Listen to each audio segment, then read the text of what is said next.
नमस्कार, स्वागत है आप सभी का एसीएन न्यूज पर। मैं हूं शाहीन खान। नजर डालते खबरों पर। केंद्रीय कृषि मंत्री शिवराज सिंह चौहान छत्तीसगढ़ के दौरे पर हैं। इस अल्प प्रवास के दौरान कृषि मंत्री, मुख्यमंत्री विष्णुदेव साय और अन्य मंत्री व अधिकारियों के साथ बैठक करने के साथ अंबिकापुर में होने वाले कार्यक्रम में शरीक होंगे। इन सबके पहले कृषि मंत्री शिवराज सिंह चौहान, मुख्यमंत्री विष्णुदेव साय और उप मुख्यमंत्री विजय शर्मा के साथ मीडिया से रूबरू हुए। संयुक्त प्रेस कॉन्फ्रेंस के दौरान केंद्रीय मंत्री शिवराज सिंह चौहान ने कहा कि मुझे खुशी है कि पीएम मोदी के नेतृत्व में हमने राज्य में पात्र लाभार्थियों को आवास उपलब्ध कराने का वादा पूरा किया। सरकार बनने के बाद हमने छत्तीसगढ़ में 8 लाख से अधिक घर आवंटित किए। पिछली सरकार में घर उपलब्ध कराने की राज्य योजना थी, लेकिन घर आधे अधूरे ही रह गए थे। मैं इन घरों का निर्माण पूरा करने के लिए सीएम विष्णुदेव साय की सराहना करता हूं। हमने नए घरों के निर्माण के लिए नया सर्वेक्षण भी शुरू किया है। माननीय शिवराज जी ने मध्य प्रदेश में जो काम किया उससे हम सब परिचित हैं। आज भी भाई साहब के सोशल हैंडल्स पर आप देखेंगे तो मामा और भाई ऐसा लिखा है, उसके बाद फिर पदनाम लिखा है। इतनी सहजता और सरलता के साथ काम करने वाले माननीय शिवराज सिंह चौहान जी आज हम सबके बीच में विराजमान हैं। साथ ही साथ हमारे सबके मुखिया, हमारे नेता माननीय विष्णुदेव साय जी, वह भी विराजमान हैं। माननीय मंत्री रामविचार नेताम जी भी हम सबके बीच विराजमान हैं। और आज एक बड़ी महत्वपूर्ण बैठक यहाँ हुई है और एक बड़ा ही विशेष घटनाक्रम छत्तीसगढ़ के संदर्भ में है, छत्तीसगढ़ के आमजन के संघर्ष के संदर्भ में है और मोर आवास मोर अधिकार जैसे आंदोलनों के संदर्भ में है। तो मैं माननीय शिवराज सिंह चौहान जी से निवेदन करता हूं कि आज के इन पूरे विषयों को आप सभी के समक्ष अवश्य रखें। आदरणीय मुख्यमंत्री जी, उप मुख्यमंत्री जी, कृषि मंत्री जी और मीडिया के मेरे सभी मित्रों, आज छत्तीसगढ़ की इस पवित्र धरा पर आकर मैं अत्यंत आनंदित हूं, प्रसन्न हूं और कई यादें छत्तीसगढ़ से जुड़ी हुई है। बचपन से हम छत्तीसगढ़ आते रहे हैं,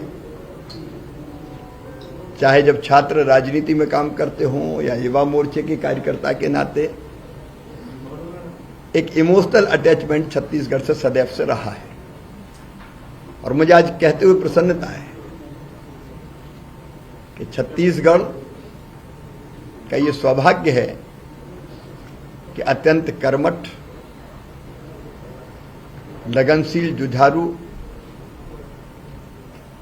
सहज और सरल मुख्यमंत्री छत्तीसगढ़ को मिले हैं। मुख्यमंत्री जी के नेतृत्व में और विशेषकर कृषि और ग्रामीण विकास के लिए भी जो मेरे पास माननीय प्रधानमंत्री जी ने मुझे काम दिया है, जिनका चाहे विजय जी हों चाहे रामविचार जी हों, बहुत बेहतर काम कर रहे हैं। मित्रों, आपको ध्यान होगा, मोर आवास मोर अधिकार एक आंदोलन चला था जब पिछली सरकार थी, और वो आंदोलन इसलिए चला था कि पुरानी सरकार के मुखिया ने अपने पंचायत और ग्रामीण विकास मंत्री के कहने के बावजूद भी प्रधानमंत्री आवास के लिए धनराशि आवंटित नहीं की, जो राज्य का अंश होता है। हमारे प्रधानमंत्री श्रीमान नरेंद्र मोदी जी छत्तीसगढ़ के गरीब भाइयों और बहनों के लिए प्रधानमंत्री आवास योजना के मकान भेजते रहे, उसके लिए राशि भेजते रहे, लेकिन राज्य सरकार ने वो राशि खर्च ही नहीं की, अपना अंश ही नहीं दिया। और इसका परिणाम यह हुआ कि लाखों पात्र हितग्राही जिनको प्रधानमंत्री आवास योजना का लाभ वर्षों पहले मिल जाना चाहिए था, वो उस लाभ से वंचित रह गए। और गरीब को घर ना देना सचमुच में एक पाप था। उस समय संघर्ष किया भारतीय जनता पार्टी ने और एक वचन दिया था कि हमारी सरकार अगर बनती है तो हम सारे पात्र हितग्राहियों को हमारी डबल इंजन की सरकार आवास देने का काम करेगी। आज मेरे मन में संतोष है कि प्रधानमंत्री जी के नेतृत्व में छत्तीसगढ़ की जनता से किया हुआ ये वचन हमने निभाया, हमारी सरकार ने निभाया। और जब पहली बार सरकार बनने के बाद आवास आवंटित कर, तीसरी बार सरकार बनने के बाद जब पहली बार आवास आवंटित करने का मौका आया तो हमने 8,47,000 मकान छत्तीसगढ़ को आवंटित किए प्रधानमंत्री आवास योजना के। फिर माननीय मुख्यमंत्री जी पधारे थे, उप मुख्यमंत्री जी आए थे, ग्रामीण विकास पंचायत वो देख रहे हैं। तब उन्होंने कहा कि नहीं, और मकान छत्तीसगढ़ को चाहिए क्योंकि जो वादा किया वो निभाना है। तो हमने फिर 3,03,000 मकान और दुर्ग में एक कार्यक्रम में आके छत्तीसगढ़ को दिए। और आज मुझे कहते हुए खुशी है, 2018 की आवास प्लस की सूची में अब केवल 3,07,67 पात्र हितग्राही बचे जिनको अब तक मकान नहीं मिला था। आज अंबिकापुर के कार्यक्रम में मुख्यमंत्री जी को मैं पत्र सौंपूंगा, बचे हुए मकान की स्वीकृति का पत्र भारत सरकार की ओर से है। और इसके बाद कोई भी पात्र हितग्राही शेष नहीं बचेगा 2018 की सूची के अनुसार। तो अपने आप में आज का दिन ऐतिहासिक है।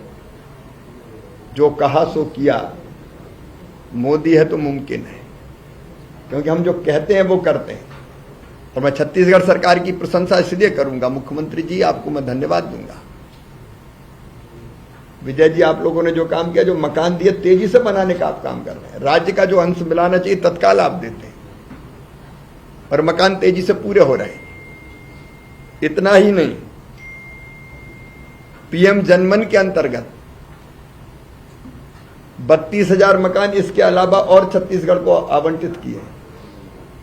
और हमारा कमिटमेंट है, जो अत्यंत पिछड़ी जनजाति है 5, और भी अगर कोई हितग्राही रह गया होगा तो आज मैंने आदरणीय मुख्यमंत्री जी और उप मुख्यमंत्री जी को कहा है, वो इस विभाग को देख रहे हैं कि भारत सरकार के पास छत्तीसगढ़ के लिए पैसे की कोई कमी नहीं। हमने जब पिछली बैठक में माननीय मुख्यमंत्री जी आए थे दिल्ली, और ये कहा कि नक्सल प्रभावित जो परिवार है उनके लिए सूची में नाम नहीं है, तो उनके लिए भी अलग आवास की कुछ व्यवस्था होनी चाहिए, ताकि हम देख के उन पीड़ित परिवारों को और आत्मसमर्पित जो हमारे साथी या नक्सलवाद का रास्ता छोड़ा उनके लिए भी मकान दें। तो 15,000 मकान उसके लिए भी हमने आवंटित किए, और उनके भी मकान आपने स्वीकृत करके बनाना प्रारंभ कर दिए। और केवल इतने ही नहीं, पुरानी सरकार के मुख्यमंत्री ने तत्काल एक मुख्यमंत्री आवास योजना के नाम से योजना बना दी, और मकान पूरे बनाए भी नहीं, अधूरे पड़े थे।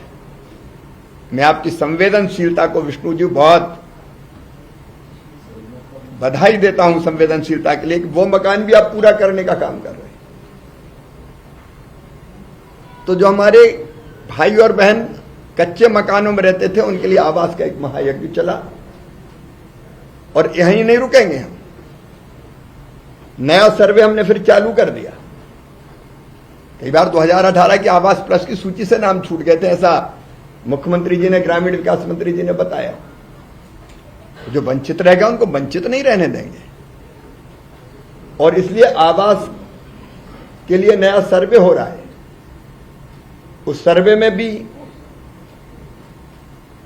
जो केंद्रीय मंत्री शिवराज सिंह चौहान अंबिकापुर के पीजी कॉलेज मैदान में आयोजित मोर आवास मोर अधिकार कार्यक्रम में शिरकत करे। सोमवार की शाम वे रायपुर पहुंचे। इस अवसर पर उन्होंने कहा कि प्रधानमंत्री नरेंद्र मोदी के नेतृत्व में विकसित भारत के निर्माण का महायज्ञ चल रहा है। विकसित भारत के लिए, विकसित छत्तीसगढ़ के निर्माण के लिए हमारी केंद्र सरकार और राज्य सरकार लगातार काम भी कर रही है। पिछली सरकार ने गरीबों के घर छीन लिए थे। प्रधानमंत्री ग्रामीण आवास योजना के तहत पैसा भेजा गया, लेकिन तत्कालीन राज्य सरकार ने इसके लिए कुछ नहीं किया। पिछले साल प्रधानमंत्री आवास योजना के तहत शायद इतिहास में पहली बार करीब 13 लाख आवास छत्तीसगढ़ के गरीब बहनों और भाइयों को दिए गए। 2018 की आवास प्लस की सूची में एक भी पात्र व्यक्ति नहीं छूटेगा, सभी को घर दिए जाएंगे और अगर कोई छूट गया तो उसका नया सर्वे किया जाएगा। कल आवाज देने वाले हैं। मित्रों, प्रधानमंत्री श्रीमान नरेंद्र मोदी जी के नेतृत्व में विकसित भारत के निर्माण का महायज्ञ चल रहा है। विकसित भारत के लिए विकसित छत्तीसगढ़ बनाने के लिए हमारी दोनों सरकार, केंद्र सरकार और यहाँ विष्णु जी के नेतृत्व में राज्य सरकार निरंतर काम कर रही है और विकसित छत्तीसगढ़ के लिए विकसित कृषि और समृद्ध किसान, विकसित गांव और गरीबी मुक्त गांव बनाने का संकल्प हमारा है और इसलिए कल राज्य सरकार के साथ कृषि और ग्रामीण विकास दोनों विभागों पर चर्चा करके भारत सरकार और बेहतर छत्तीसगढ़ के लिए क्या कर सकती है, इसका हम प्रयत्न करेंगे, इस पर फैसले करेंगे। मुझे बताते हुए प्रसन्नता है कि पिछली सरकार ने गरीबों के आवास छीन लिए थे। प्रधानमंत्री ग्रामीण आवास योजना के अंतर्गत पैसा तो भेजा गया था, लेकिन तत्कालीन राज्य सरकार ने अपना शेयर ही उसमें नहीं मिलाया, इसलिए मकान बन नहीं पाए थे। और तब भारतीय जनता पार्टी ने ये कहा था, आंदोलन भी चले थे और ये कहा था कि हमारी सरकार आई तो हर पात्र गरीब को मकान दिए जाएंगे। मुझे कहते हुए प्रसन्नता है, मुख्यमंत्री जी भी यहाँ साथ में हैं, ग्रामीण विकास वही देख रहे हैं कि पिछले साल लगभग 13 लाख आवास, शायद इतिहास में पहली बार एक साथ इतने मकान छत्तीसगढ़ के गरीब बहनों और भाइयों को प्रधानमंत्री आवास योजना के अंतर्गत दिए गए थे। और अभी फिर मुख्यमंत्री जी ने, विजय जी ने ये कहा कि अभी 3 लाख बाकी है, 3,776,19 पूरा हिसाब किताब है। तो अब वो 3,719 मकान भी पूरे करना है। एक भी 2018 की आवास प्लस की जो सूची है उसमें एक भी पात्र शेष नहीं रहेगा, सबको मकान दिए जाएंगे और बाकी कोई रह गया तो नया सर्वे जारी है। छत्तीसगढ़ के विधानसभा अध्यक्ष डॉक्टर रमन सिंह एक दिवसीय प्रवास पर राजनांदगांव पहुंचे। इस दौरान वे टिडेसरा में आयोजित सुशासन त्योहार के समाधान शिविर में शामिल हुए। इस अवसर पर विधानसभा अध्यक्ष डॉक्टर रमन सिंह ने प्रधानमंत्री आवास योजना के पात्र हितग्राहियों को मकान की चाबियां सौंपी। इस मौके पर करोड़ों रुपए की लागत के निर्माण कार्य का लोकार्पण एवं भूमि पूजन भी किया गया। विधानसभा अध्यक्ष डॉक्टर रमन सिंह ने कहा कि पाकिस्तान ने युद्ध छेड़ा, 26 निर्दोष लोग की निर्ममता से हत्या की, इसका जवाब भारत ने तत्काल उन्हें दे दिया। आतंकवाद और उग्रवाद के जितने बड़े बड़े अड्डे थे, पाकिस्तान ऑक्यूपाइड कश्मीर में उन्हें भारत में ही बैठकर नष्ट कर दिया गया।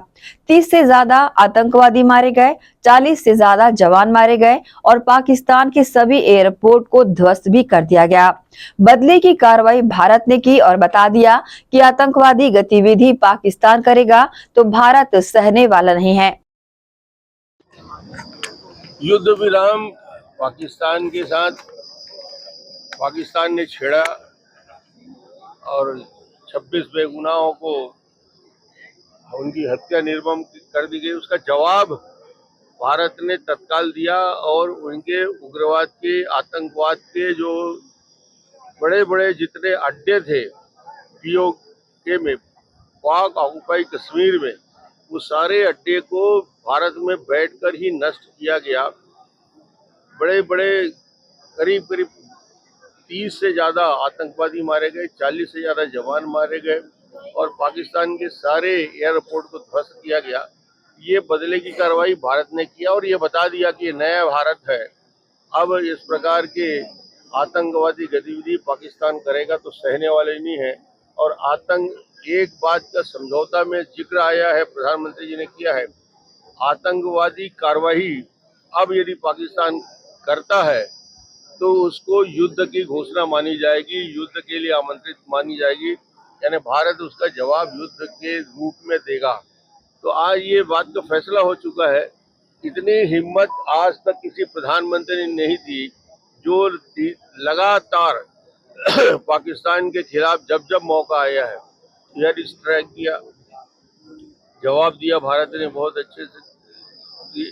और जो भी नक्सलवादी आतंकवादी नक्सलवादी गतिविधि देश में चल रही है, समय में उसको समाप्त करने की घोषणा करने का साहस सिर्फ भारत इस सरकार में है, माननीय प्रधानमंत्री नरेंद्र मोदी जी में है, माननीय अमित शाह जी में है और विष्णुदेव जी के सुशासन में निश्चित रूप से छत्तीसगढ़ में विकास भी होगा, नक्सलवाद भी समाप्त होगा और देश में नक्सलवाद और आतंकवाद समाप्त हो, इस दिशा में सरकार काम कर रही है।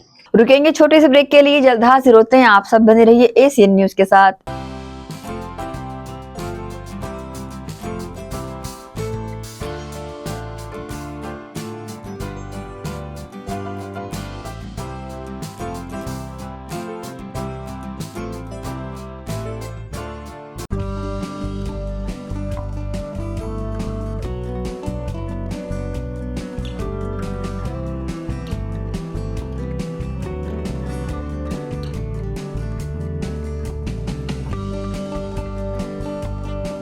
Rumta Public School Bhilai, first in the city, offering CBSE and Cambridge curriculum, ranked number 1 in Chhattisgarh in the Education World Indians ranking.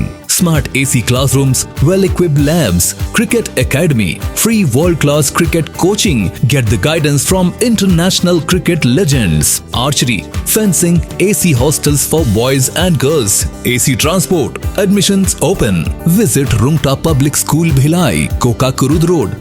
GT diagnostic, जहां सबसे एडवांस टेक्निक्स के साथ सारी जांचें एक ही छत के नीचे। GT डायग्नोस्टिक लाए हैं आपके शहर में पहली बार मध्य भारत का सबसे एडवांस 3 टेस्ला MRI, जो आपको देगा बेस्ट क्वालिटी इमेजेस और सारी स्कैनिंग 6 से 10 मिनट में हो जाती है, जहां आम MRI मशीन 45 से 1 घंटे लेती है। इसमें है वाइट बोर्ड, जिसमें मरीज अंदर जाते हैं तो उन्हें डर नहीं लगता, और साथ ही फीट फर्स्ट की सुविधा, डॉक्टर को इलाज करने में सुविधा। आप अपने डॉक्टर की सलाह से सही जगह MRI कराएं। GT डायग्नोस्टिक सेंटर में multi slice CT scan, ultrasound, echo एवं समस्त बाकी जांचों की सुविधा एक ही छत के नीचे। GT डायग्नोस्टिक में 24 घंटे सुविधा, स्वच्छ वातावरण एवं waiting area, qualified doctors, trained staffs. GT diagnostic, near Nehru Nagar square, Priyadarshini परिसर, भिलाई।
ब्रेक के बाद आपका स्वागत है।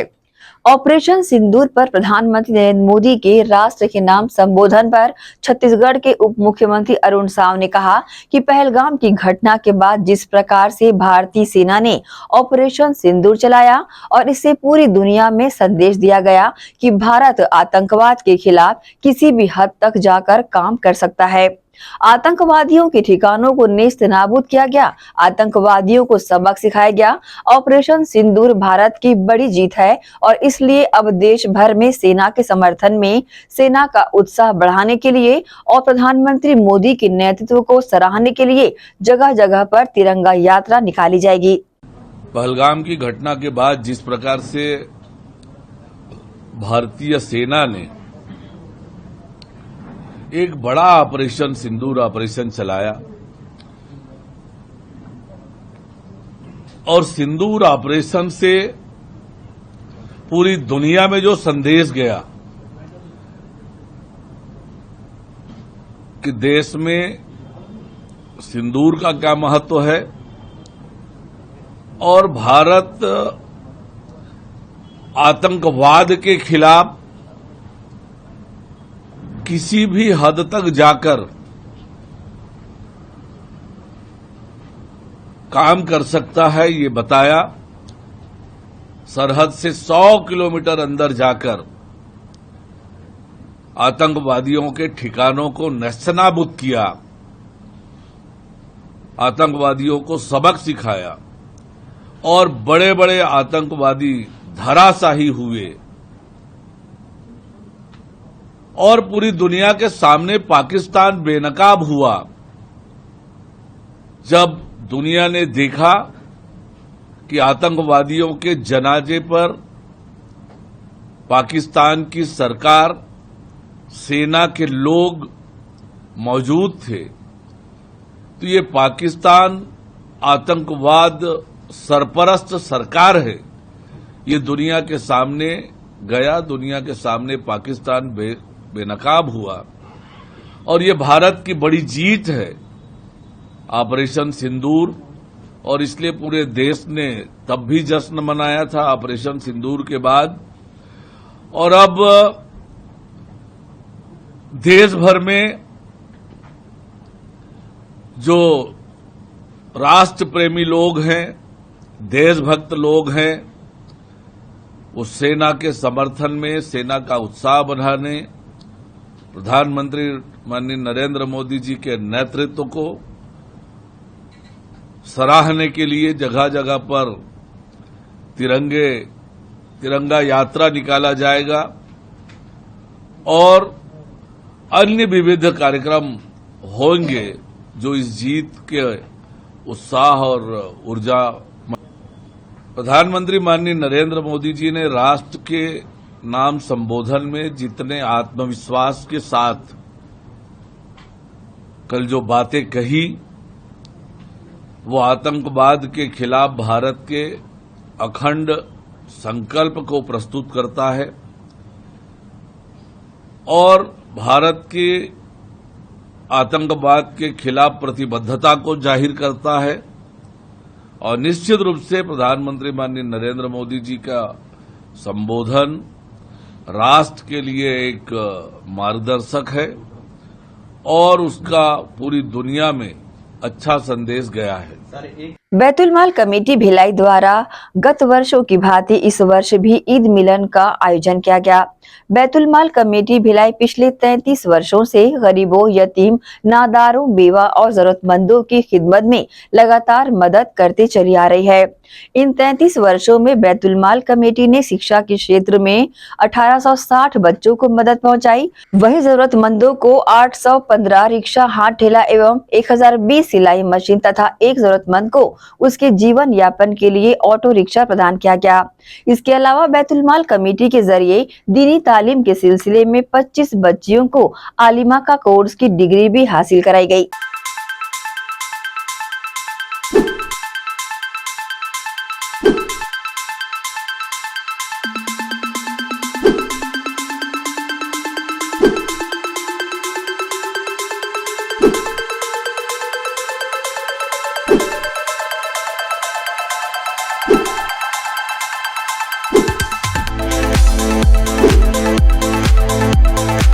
पिछले 33 सालों से गरीबों, यतीमों, जरूरतमंदों की खिदमत में लगातार सक्रिय बैतुल माल वेलफेयर सोसाइटी ने अपना शानदार 33 वर्ष पूरा करते हुए ईद मिलन मनाया।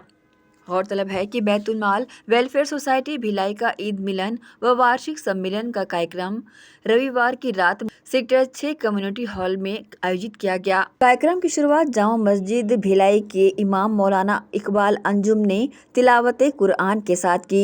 मदद करती है। इसमें ज़्यादातर दुनियावी एजुकेशन के और दीनी एजुकेशन के ऊपर है, और साथ ही बैतुल माल कमेटी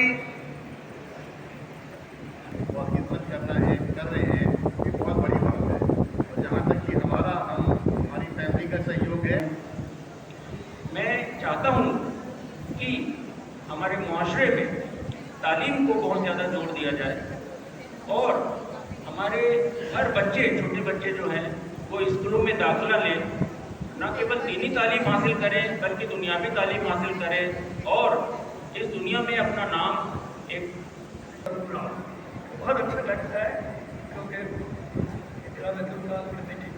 बहुत ही अच्छा काम कर रही है। खासकर हमारे बच्चों की पढ़ाई में बहुत ही उनका जो, जहाँ तक बैतुल माल कमेटी का सवाल है तो हम लोग बहुत छोटे हुआ करते थे, तकरीबन 15 साल के आसपास। तब से हम हबीब अंकल बोलते हैं, हबीब साहब को हमारे आते थे और तब से हम तो बोलेंगे हम तब से जुड़े हुए हैं। और जिस तरीके का काम हमको तो ऐसा लगता था कि एक ही वाहिद कमेटी है भिलाई में जो कि ये काम कभी करती है। अभी माशाल्लाह से काफ़ी सारी तंजीमें, लोगों की जो जिम्मेदारी उनके ऊपर दी जा रही थी, उन जिम्मेदारियों को निभाने के लिए हमेशा मतलब आगे रहा है और आगे भी हम लोग जो है इस काम को करते रहे। हजरात, 35 साल से शुरू हुई ये जो तंजीम है, उस समय यहाँ पर भिलाई में और कोई दूसरी तंजीम नहीं थी। इसके साथ ही फूलों से सभी का इस्तकबाल बैतुल माल कमेटी के अध्यक्ष हामिदुल्लाह सिद्दीकी ने किया और कमेटी की वार्षिक रिपोर्ट उन्होंने बताई। उन्होंने बताया कि बैतुल माल कमेटी भिलाई, बैतुल माल वेलफेयर सोसाइटी भिलाई पिछले 33 सालों से गरीबों, यतीमों, जरूरतमंदों की सेवा करती आ रही है, जिसमें शिक्षा के क्षेत्र में 240 जरूरतमंद छात्र छात्राओं की स्कूली और दीनी शिक्षा की फीस भी दी गई। इस साल विस्तार करते हुए शिक्षा बजट को बढ़ाते हुए अनुमानित 11 लाख रुपए रखा गया है। एक प्रशिक्षित महिला को स्वरोजगार के लिए व उसे आर्थिक मदद की गई। हर साल की तरह इस साल भी गरीबों और जरूरतमंदों को रमजान माह में राशन का किट वितरित किया गया था और कमेटी के द्वारा लगभग 778 गरीब लोगों को प्रति व्यक्ति 200 रुपए की रकम भी दी गई थी। और आज के इस ईद मिलन के कार्यक्रम में 12 प्रशिक्षित महिलाओं को स्वरोजगार के लिए सिलाई मशीन और रोजगार के लिए 8 लोगों को हाथ ठेले का वितरण किया गया। इस मौके पर मुख्य अतिथि doctor Ejazuddin, group director pharmacy Rungta college ने अपने उद्बोधन में बैतुल माल कमेटी के द्वारा किए जा रहे कार्यक्रमों की सराहना की और कहा कि खास तौर से शिक्षा के क्षेत्र में बैतुल माल कमेटी जो काम कर रही है, इसमें एक काम को और जोड़ते हुए जरूरतमंद युवाओं को रोजगार हेतु प्रशिक्षण शिविर लगाने की भी सलाह दी। कार्यक्रम की अध्यक्षता जाने माने नेत्र रोग विशेषज्ञ डॉक्टर R.A. सिद्दीकी ने की। उन्होंने बैतुल माल कमेटी के शिक्षा के क्षेत्र में अधिक कार्य करने पर दिल से तारीफ की, साथ ही गरीब जरूरतमंदों को दी जा रही सहायता को दिल से सराहा। विशेष अतिथि के रूप में यहां पर शामिल मिर्जा आसिम बेग, अध्यक्ष भिलाई नगर मस्जिद ट्रस्ट ने कहा कि वो खुद भी बैतुल माल कमेटी से जुड़े हुए हैं, इसलिए कमेटी के कार्यों को करीब से देखा और समझा है। उन्होंने आगे कहा कि कमेटी के सदस्यों का काम अतुलनीय है, यहाँ सभी सदस्य निस्वार्थ भाव से काम करते हैं। उन्होंने कमेटी में युवा शक्ति को बढ़ावा देने की बात कही।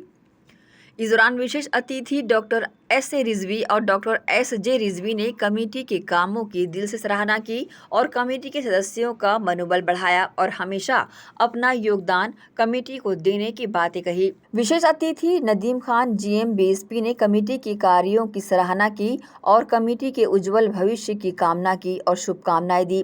प्रोग्राम के डायरेक्टर हाजी अब्दुल हफीज पूरे समय यहाँ मौजूद रहे।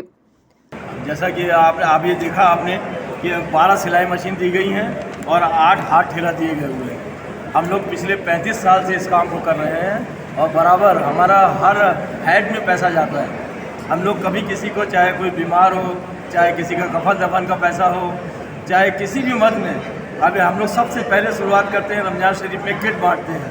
हम राशन की किट जो गरीब लोग हैं, करीब 100 किट हम लोग हर साल बांटते हैं, पहला काम। उसके बाद दूसरा काम हमारा रहता है, पूरे शहर में हम लोग के पास लिस्ट है, जो भी गरीब लोग हैं हम लोग 200-200 रुपये करके करीब उनको 2-3 लाख रुपए बांट देते हैं। वो फितरे का पैसा रहता है हमारा, उस पैसे को हम बांट देते हैं। उसके बाद हमारा सबसे ज़्यादा पैसा अगर कहीं जाता है वो एजुकेशन में है। हमारे 3 स्कूल है, ideal public school, national public school, Christian public school और इसके दीगर ये मैक्सिमम जो गरीब बच्चे हैं उनको हम लोग हर साल करीब 7-8 लाख रुपए जो है उनकी फ़ीस का पैसा अदा करते हैं। और हमारे इस प्रोग्राम में तो आपने देखा कि हम लोग इसमें हाथ ठेला और सिलाई मशीन दे रहे हैं। हमने सिर्फ अपने आप को बस भिलाई दुर्ग तक ही सीमित रखा है, तो आगे अभी हमने इसका आगे काम नहीं किया। आपका परिचय? मेरा नाम अब्दुल जाकिर खान है, मैं बैतुल माल कमेटी का फाउंडर मेंबर हूँ और सेक्रेटरी के पद पर था, अब मैं मेंबर हूँ। बैतुल माल कमेटी वेलफेयर कमेटी का ये तो पिछले 33 सालों से लगातार ये इस तरीके का काबिल तारीफ काम करती आ रही है और हम तो बचपन से देख रहे हैं और हम लोग इसमें शरीक भी होते आए हैं। ये एक एक्स्ट्राऑर्डिनरी काम है क्योंकि मतलब जो ज़कात के जो पैसा है या फितरात का पैसा है उसको ज़रूरतमंद तक पहुँचाना ये खिदमत खल्क़ का काम होता है, क्योंकि इस तंजीम ने बहुत अच्छे से किया है और कई लोग इससे बेनिफिट हो रहे हैं। सिर्फ बच्चे नहीं जिनको तालीम दी जा रही है, बल्कि जो गरीब में आपने देखा कि सिलाई मशीन का भी आज वितरण किया गया, इसी के साथ साथ जो ठेला वितरण किया गया, तो उनकी रोज़ी का चल सके, अपना घर चल सके, उसकी तरफ भी बैतुल माल कमेटी बहुत अच्छा काम कर रही है। हाँ, मैंने एक चीज़ बोली थी कि इसमें थोड़ा स्किल डेवलपमेंट पे अगर अपन कुछ कर पाएँ जिससे कि बच्चे या जो तालीम हासिल करते हैं लोगों को प्लेसमेंट भी उनका हो पाए, इस तरीके के कुछ स्टेप अगर और अपन इसमें कर पाएँ, अगर ये पॉसिबल है तो ये बहुत अच्छा होगा। नहीं, अब तो बिना शिक्षा के अब कुछ नहीं हो सकता। आप देखेंगे लिटरेसी रेट की बात करें तो पूरे देश का लिटरेसी रेट है मोर देन 75%, मतलब कॉम का लिटरेसी रेट जो है वो अराउंड 65%, मतलब ये इससे भी 10 कम। और यही रीज़न रहा है कि बच्चे तो तालीम जिस पर आज जो है हम लोगों ने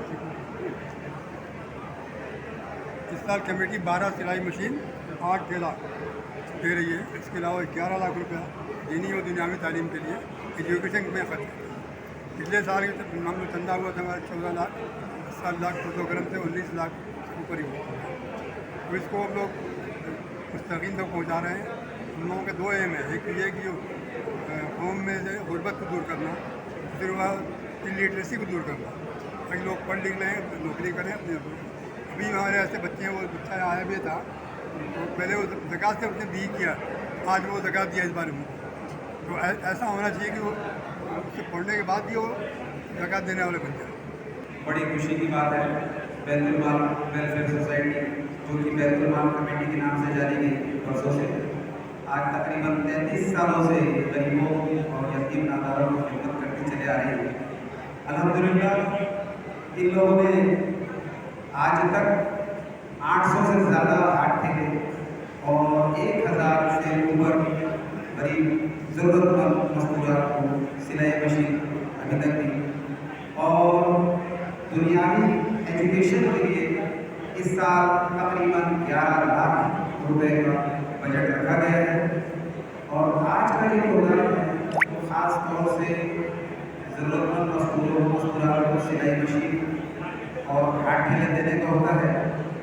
और मैं तो ये जानकारी भी बता दूँ आपको, तकरीबन 240 बच्चों की फीस बैतुल माल कमेटी देती आ रही है।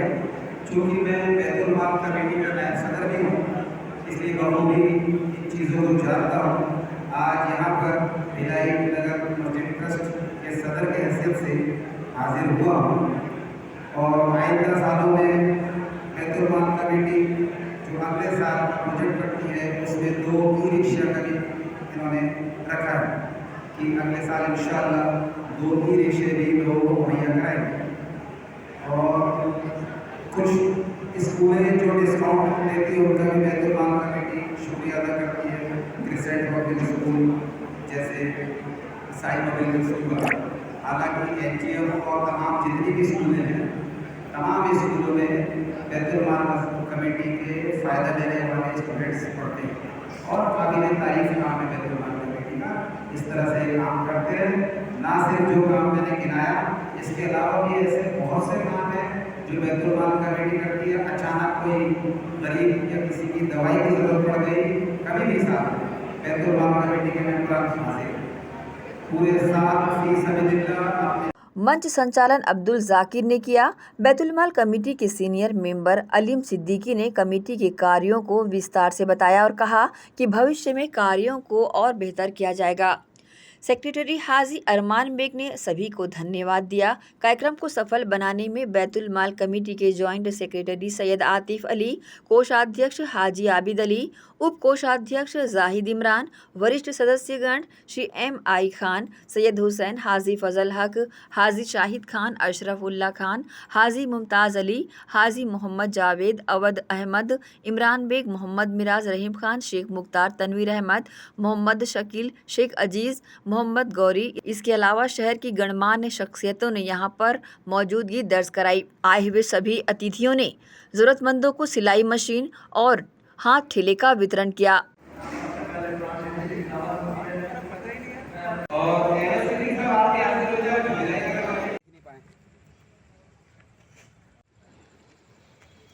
बैतुल माल वेलफेयर सोसाइटी द्वारा किया जा रहा प्रयास बेहद सराहनीय है। कमेटी ने कोविड हो या फिर अन्य आपातकाल स्थिति में गरीब और ज़रूरतमंदों की दिल से सेवा की है। कमेटी द्वारा किया गया कार्य लोगों के बीच काफ़ी लोकप्रिय है। ACN न्यूज़ के लिए शाहीन खान की रिपोर्ट। रुकेंगे एक और छोटे से ब्रेक के लिए, जल्द हाजिर होते हैं। आप सब बने रहिए ACN न्यूज़ के साथ। Rumta Public School Bhilai, first in the city, offering CBSE and Cambridge curriculum. Ranked number 1 in Chhattisgarh in the Education World Indians ranking. Smart AC classrooms, well-equipped labs, cricket academy, free world-class cricket coaching. Get the guidance from international cricket legends. Archery, fencing, AC hostels for boys and girls. AC transport. Admissions open. Visit Rumta Public School Bhilai, Kokakurud Road. GT diagnostic, जहां सबसे advance techniques के साथ सारी जांचें एक ही छत के नीचे। GT डायग्नोस्टिक लाए हैं आपके शहर में पहली बार मध्य भारत का सबसे एडवांस 3 टेस्ला MRI, जो आपको देगा बेस्ट क्वालिटी इमेजेस और सारी स्कैनिंग 6 से 10 मिनट में हो जाती है, जहां आम MRI मशीन 45 से 1 घंटे लेती है। इसमें है वाइट बोर, जिसमें मरीज अंदर जाते हैं तो उन्हें डर नहीं लगता, और साथ ही फीट फर्स्ट की सुविधा, डॉक्टर को इलाज करने में सुविधा। आप अपने डॉक्टर की सलाह से सही जगह MRI कराएं। GT डायग्नोस्टिक सेंटर में multi slice CT scan, ultrasound, echo एवं समस्त बाकी जांचों की सुविधा एक ही छत के नीचे। GT डायग्नोस्टिक में 24 घंटे सुविधा, स्वच्छ वातावरण एवं waiting area, qualified doctors, trained staffs. GT diagnostic, near Nehru Nagar square, Priyadarshini परिसर, भिलाई। Shri Shankaracharya professional university Chunwani. जी हाँ, सत्र 2024-25 के लिए प्रवेश प्रक्रिया प्रारंभ है। डिप्लोमा इन फार्मेसी एवं बैचलर ऑफ फार्मेसी के लिए प्रवेश प्रारंभ है। बिना PPHD दिए सीधा प्रवेश। इतना ही नहीं, 10वीं और 12वीं में गणित और विज्ञान के छात्रों के लिए सुनहरा अवसर है। सीमित समय, सीमित सीटें। अगर है सपनों को पूरा करना तो भरना होगा ऊंची उड़ान। जल्दी करें, प्रवेश प्रारंभ है। प्रेजेंटली शंकराचार्य ग्रुप के अंदर 4 फार्मेसी कॉलेजेस हैं। इन चारों फार्मेसी कॉलेजेस में diploma in pharmacy and bachelor of pharmacy की कोर्सेज रन होती हैं। साथ में masters in pharmacy and PhD की कोर्सेज भी हम ऑफर करते हैं। शंकराचार्य प्रोफेशनल यूनिवर्सिटी के अंडर ये चारों कॉलेज एफिलिएटेड हैं and most importantly pharmacy council of India ने चारों कॉलेजेस को अनुमोदन दिया है। जैसे कि आप जानते हैं, Shankaracharya group is famous for its infrastructure, its faculty, its students group, and in every aspect we are on top as from 2008. So in this year also, अगर आप चाहते हैं कि आप 12th के बाद साइंस में आपके भविष्य बनाना चाहते हैं, तो शंकराचार्य प्रोफेशनल यूनिवर्सिटी में एक बार जरूर आए। फार्मेसी कोर्स में अभी डायरेक्ट एडमिशन 12th की परसेंट बेसिस पे दिया जा रहा है, तो जल्द से जल्द संपर्क करें। तो एडमिशन हेतु जल्दी करें श्री शंकराचार्य प्रोफेशनल यूनिवर्सिटी, जुनवानी, भिलाई, छत्तीसगढ़। संपर्क करें 9977258200।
ब्रेक के बाद आप सबका एक बार फिर से स्वागत है। सूरजपुर जिला अस्पताल में ऑक्सीजन प्लांट लगाने के नाम पर सूरजपुर स्वास्थ्य विभाग द्वारा 81,85,000 रुपए का घोटाला किया गया है। इस घोटाले को प्लांट लगाने वाली कंपनी के प्रोपराइटर ने तब उजागर किया जब उसे भुगतान नहीं मिला। उसे कह दिया गया कि उसकी कंपनी के नाम से भुगतान हो चुका है।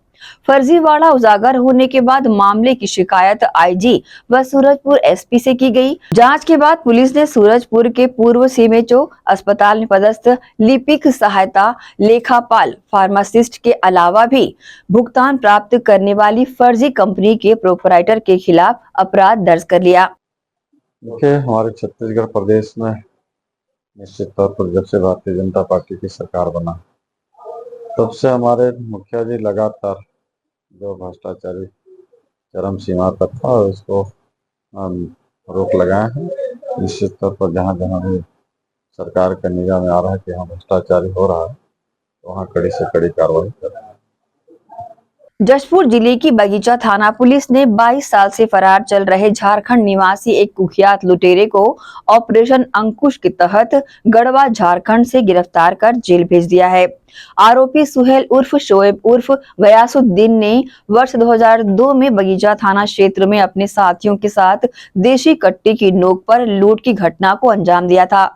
गिरफ्तारी से बचने के लिए आरोपी झोला छाप डॉक्टर बनकर समाज में सफेद पोश की तरह रह रहा था और सरपंच पति बनकर राजनीतिक रसूख भी बना लिया था। मामले को लेकर वरिष्ठ पुलिस अधीक्षक शशि मोहन सिंह ने बताया कि फरार आरोपियों की गिरफ्तारी हेतु जशपुर पुलिस ने ऑपरेशन अंकुश चला रखा है, जिसके तहत लंबे समय से फरार आरोपियों को मुखबिर व गढ़वा पुलिस की सहायता से ढूंढ निकाला गया। ऑपरेशन अंकुश के तहत लंबे समय से फरार कुछ और आरोपी हमारी टारगेट में हैं। ऑपरेशन अंकुश फरार आरोपियों की गिरफ्तारी हेतु जशपुर पुलिस के द्वारा चलाया जा रहा अभियान और इसके तहत लगातार 22 साल से एक फरार आरोपी सोहेल अंसारी जो कि लूट का आरोपी था और 2002 में कट्टे की नोक पर 45,000 रुपए की लूट अपने 2 अन्य साथियों के साथ किया था और तब से जेल से छूटने के बाद जमानत के बाद ये लगातार फरार था। इसकी गिरफ्तारी के लिए हम लगातार प्रयास कर रहे थे और उसमें हमें ह्यूमन इंट्स मिला। इसके बाद यहाँ से पुलिस की टीम भेजी गई और गढ़वा पुलिस के सहयोग से इसे गिरफ्तार किया गया।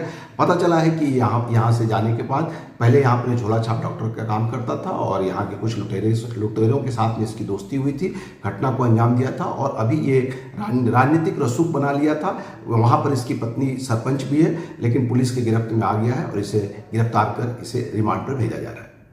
इसी के साथ ही आपसे लेंगे इजाजत। आप सब बने रहिए एसीएन न्यूज के साथ। नमस्कार।